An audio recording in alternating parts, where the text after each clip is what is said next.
Well, that was a lovely month and a half long nap I just took there. Let's see what's going on in the world in the time that I've been absent. Now let's see here. Several wars going on. The dreaded Orange Man has declared a trade war against my home country, and a woman has set about the most disgusting world record humanly possible, of which I'm sure several of the attendees were Warhammer fans. Now, with all that out of the way, let's jump into the topic of today's video. Could these adorable little cartoon monsters survive in arguably the most fucked up, horrific, brutal sci-fi setting of all time? Okay, so these Pokemon, right? I think everybody's pretty familiar with them. I think most people, played it as a kid or watched the show or whatever. But so for anybody that for some reason doesn't know, they're these little monsters that live in the world alongside humans, and humans can form bonds with them, capture them, train them, and then they battle together, right? It's very adorable, it's very cute. But so here's the thing, right? The world of Pokemon is very different from the world of 40k or the world that we live in here. In the world of Pokemon, death and damage and abilities are very different, right? In the world of Pokemon, there is death. Things can die, people can die, Pokemon can die. There are certain instances where it is brought up and it can occur, right? But generally, the world of Pokemon, both the humans and the Pokemon, are able to survive ridiculous levels of damage and abuse compared to other settings.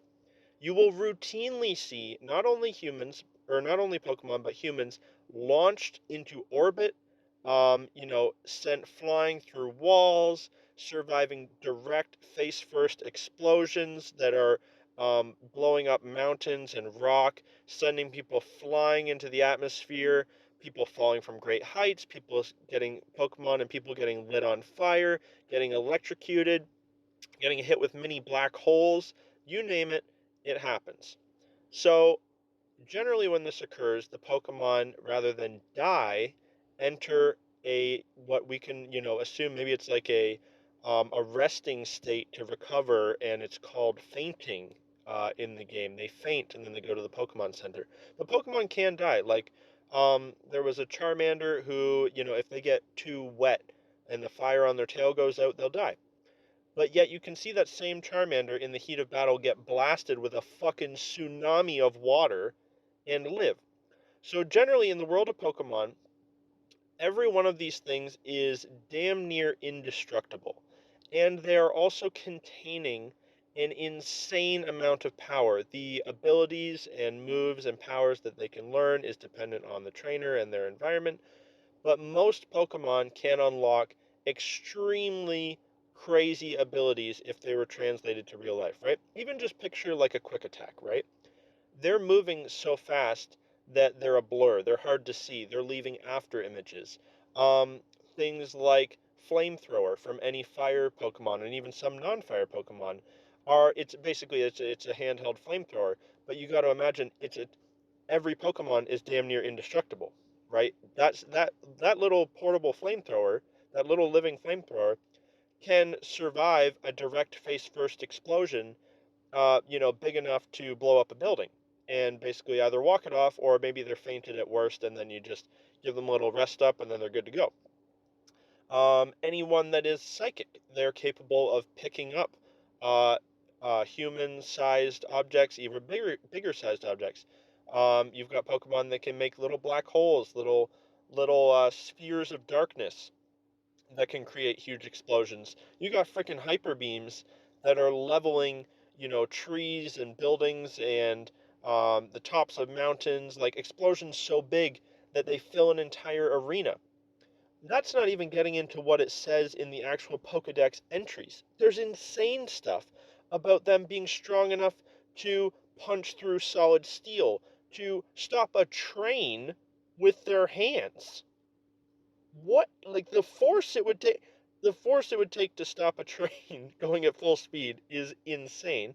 You routinely see Pokemon, they land a good hit on Team Rocket, and they literally go so high into the air that they lose sight of them. So I don't care how strong the Space Marine's armor is, or the Tyranid's carapace is, or the Necron's armor, whatever.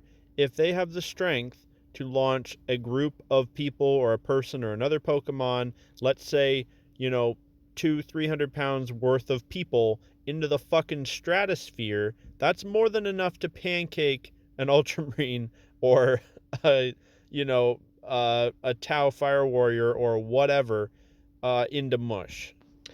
And this is all leaving out the legendary Pokemon, which I'm going to leave out for the purpose of this video because I think you can already tell it would just get ridiculous, right? So the thing is, right, so we're not taking Warhammer to the world of Pokemon because frankly, I think that would just be a massacre for Warhammer. We're taking the Pokemon to the world of Warhammer. So you've got these beings, these things, that are damn near indestructible, that bond with humans quite willingly and easily, and have an insane amount of power contained within them. The Imperium of Man, when they discover this planet, is going to be just licking their chops. Hopefully it's some sort of an Inquisitor that's happy to use Xenos or whatever. These Pokemon are going to be in every guardsman regiment. Every notable Imperial officer, soldier, whatever, is going to get their hands on one. You'll see things like a Commissar probably riding in on a frickin' Dragonite. You'll see an Inquisitor maybe with like a Gardevoir or some high-level psychic Pokemon or something. And it is going to shake up the fabric of Warhammer 40k in a big way. Imagine a Tyranid charge, right? Into a line of fire Pokemon just blasting fucking fire blasts and flamethrowers left and right, just absolutely scorched earth. And then guess what? Well, the thing is, right? In the world of Warhammer, a flamethrower kills things. In Pokemon, it doesn't kill things, right?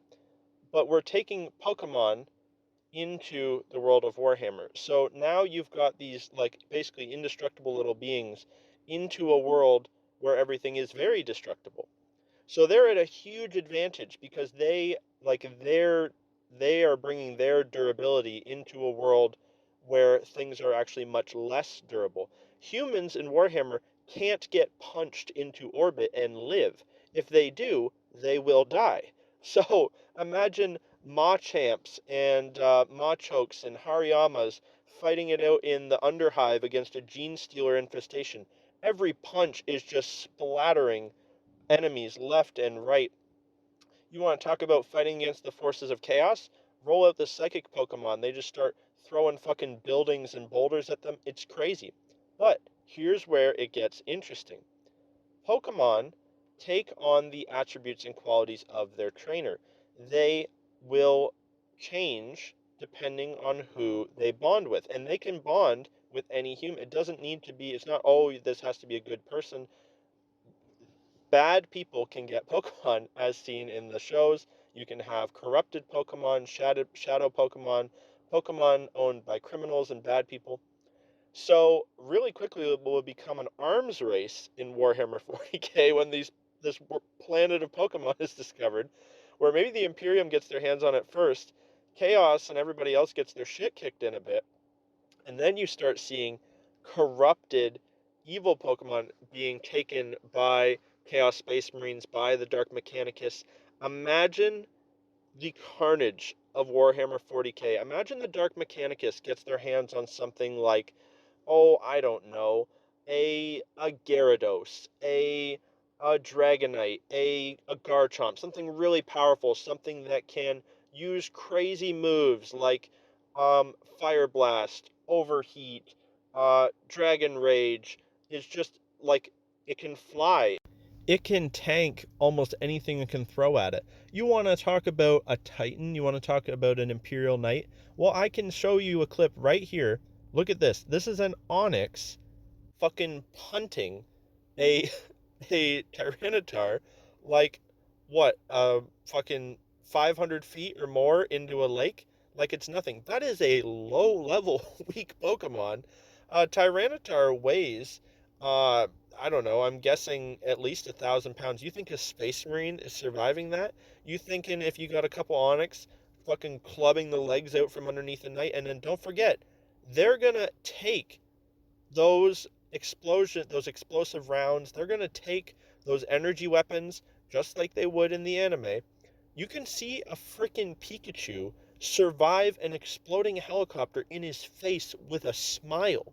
You think that like a bolter is going to do anything to these things? Now, I'm not saying Pokemon can't be killed, because they can. They absolutely can. But I'm saying that even the weakest Pokemon can take such an absurd level of abuse, especially if it's, powered up and leveled up and whatever, that you are going to see these things dominate the setting. If the Imperium of Man can get their shit together and take over Pokemon World, the galaxy might actually become safe once more. This will be the golden age of humanity riding in on the back of fucking Pokemon. Who needs a space marine when you've got a goddamn Lapras shooting ice beams, that can freeze an entire enemy army in their tracks? So, to answer the question, could Pokemon survive in Warhammer 40k?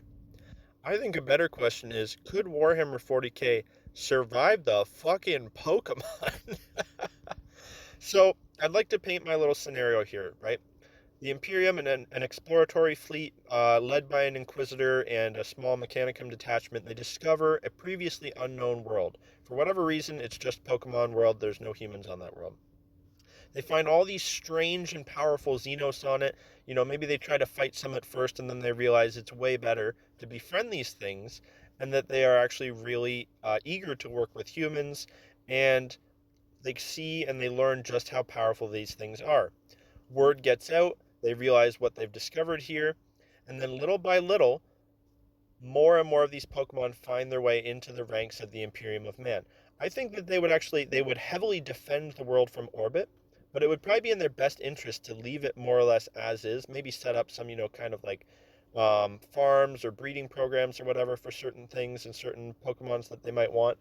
But they can send down all of the elite Imperials, things like commissars, Imperial Guard commanders, maybe Space Marine captains, chaplains, chapter masters, things like that, to go down and basically like befriend a Pokemon, or catch a Pokemon, and then that's their guy. And then basically, for a little while at least, the galaxy is going to collectively shit the bed when all of a sudden you've got the Tau with their little laser rifles, their pulse rifles, fighting against the guard, and then the guard commander throws out a frickin' uh, Blastoise and just absolutely blows away an entire column of soldiers while just eating a bucket load of laser fire in return, because that's not going to do much to him. It's going to take something a lot more. And then suddenly, it becomes more and more, and things are just getting way out of hand. Chaos learns of the location of this planet, maybe from a spy or whatever. There's going to be some really cool campaigns. There's going to be some epic invasions where Chaos is basically throwing a Hail Mary to get in there, get a bunch of these off the world, extract a bunch of them, and then they will be corrupted. And then you will have some mega scary corrupted Pokemon on the enemy side.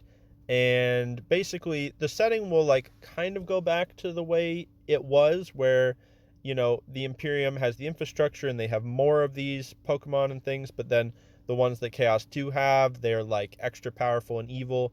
Imagine a powerful Pokemon like a Metagross that's been juiced up by Zinch or something. Like, it would be terrifying.